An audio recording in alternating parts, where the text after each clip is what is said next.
يا لطيفا بالعباد. Bismillahirrahmanirrahim.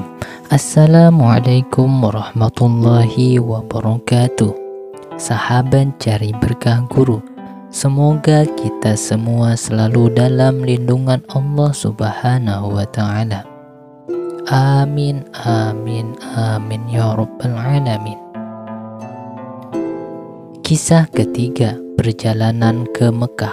Beberapa lama kemudian Robi'ah melaksanakan ibadah haji dengan membawa perbekalan yang ditaruh di atas punggung keledai. Ia berangkat bersama rombongan menempuh padang pasir yang terbentang luas dan panas. Tetapi ketika berada di tengah perjalanan, keledai yang membawa perbekalan Robi'ah mendadak mati. Melihat hal itu, kaum lelaki yang berada di dalam rombongan merasa iba. Mereka menawarkan jasa baiknya.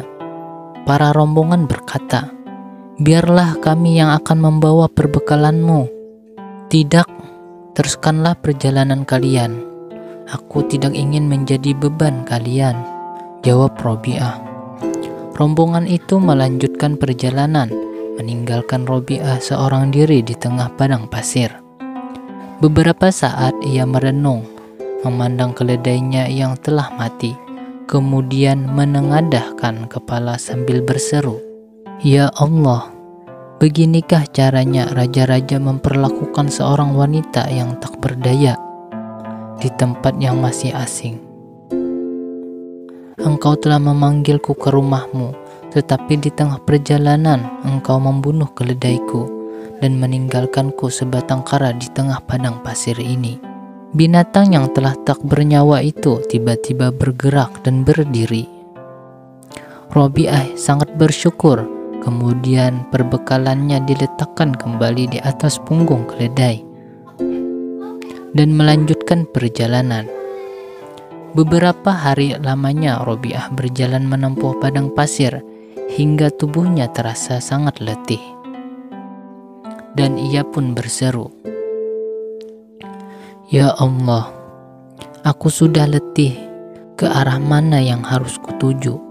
Aku hanyalah segumpal darah, sedangkan rumahmu terbuat dari batu. Ya Allah, aku mohon tunjukkanlah dirimu." Allah menjawab dalam sanubari Robi'ah, "Wahai Robi'ah, engkau sedang berada di atas sumber kehidupan 18.000 dunia.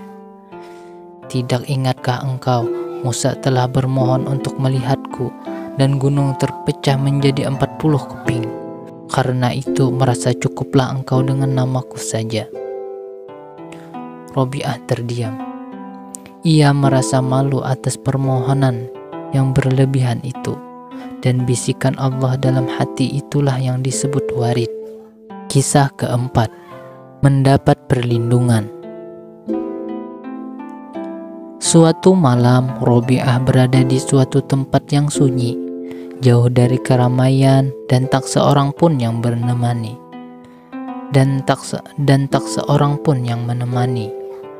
Wanita itu merasa sangat letih setelah menunaikan sholat, sampai ia jatuh dan tertidur.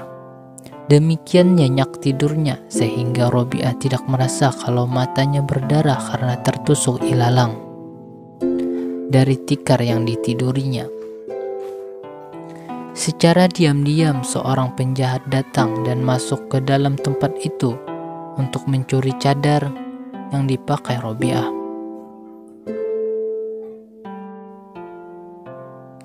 Untuk mencuri cadar tersebut tidaklah sulit karena yang empunya tengah tidur pulas. Namun setelah berhasil mengambilnya, si pencuri menjadi bingung. Ia tidak lagi melihat jalan yang dilewati untuk keluar dari tempat itu.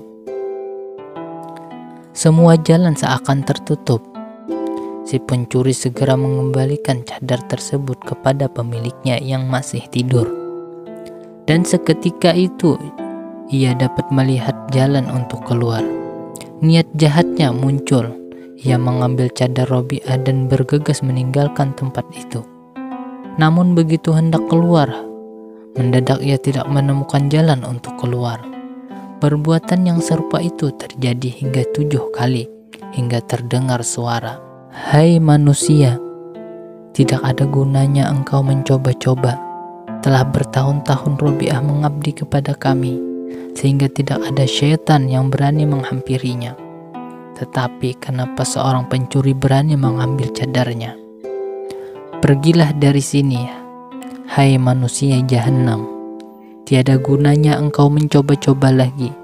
Jika seorang sahabat sedang tidur, maka sang sahabat bangun untuk berjaga-jaga." Kisah kelima, janji Tuhan. Pada suatu hari datanglah 2 orang pemuka agama kepada Robiah dengan perut lapar.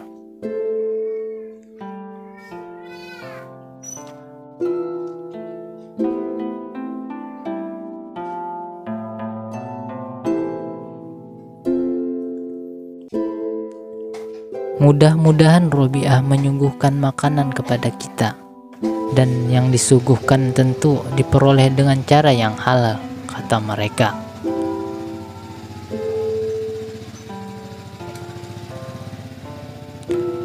Mudah-mudahan Robiah menyuguhkan makanan.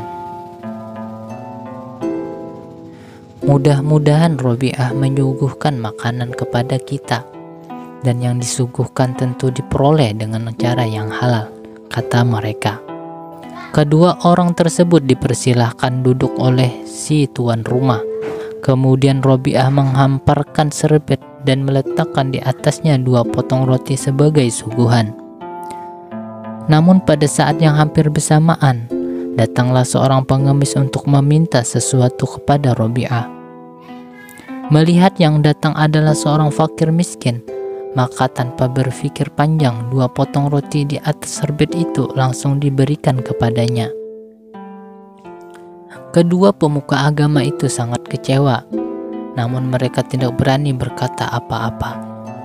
Dan tidak lama kemudian, datanglah seorang pelayan wanita dengan membawa beberapa potong roti yang masih panas kepada Robiah. "Majikanku menyuruhku untuk mengantarkan roti-roti ini kepadamu," kata si pelayan. Robiah menerima roti-roti tersebut, dan setelah dihitung ternyata ada 18 potong. "Roti-roti ini bukan untukku," kata Robiah. Si pelayan berusaha meyakinkan hati Robiah, namun wanita itu tetap menolaknya, sehingga terpaksa makanan tersebut dibawa pulang. Pelayan itu sambil berjalan menyalahkan dirinya. Ia menganggap Robiah tidak mengetahui bahwa sebenarnya roti itu berjumlah 20, dan ia telah mengambil 2 potong sehingga jumlahnya tinggal 18.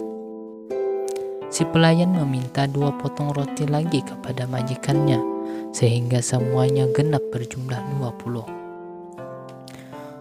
"Roti-roti ini memang telah dikirim majikanmu untukku," kata Robiah sambil menerima makanan tersebut. Robiah menyuguhkan roti-roti tersebut kepada kedua tamunya, dan mereka pun memakannya meski masih dalam keheranan. Salah seorang tamunya bertanya, "Apakah rahasia di balik ini? Tadi kami akan memakan roti itu, namun tiba-tiba saja kau ambil dan langsung kau berikan kepada seorang pengemis. Dan kau juga mengatakan kepada pelayan tadi bahwa ke-18 roti itu tadi adalah bukan untukmu. Kemudian kau menerima setelah semuanya berjumlah 20 potong. Aku tahu bahwa kalian datang kemari dalam keadaan lapar, dan hatiku berkata, kenapa aku harus tega menyuguhkan 2 potong roti kepada pemuka agama yang terhormat? Itulah sebabnya ketika seorang pengemis itu datang, aku segera mengambil untuk kuberikan kepadanya. Dan aku berkata kepada Allah yang Maha Besar, Ya Allah, Engkau telah berjanji bahwa akan memberikan pahala 10 kali lipat, dan janji itu aku pegang teguh. Kini telah aku menyedekahkan 2 potong roti untuk menyenangkanmu. Semoga engkau berkenan memberikan 20 potong roti sebagai imbalannya. Sehingga ketika 18 roti itu diantarkan kemari, maka tahulah aku bahwa ada sebagian yang dicuri atau barangkali bukan untukku, jawab Robiah. Ya latifan bil ibad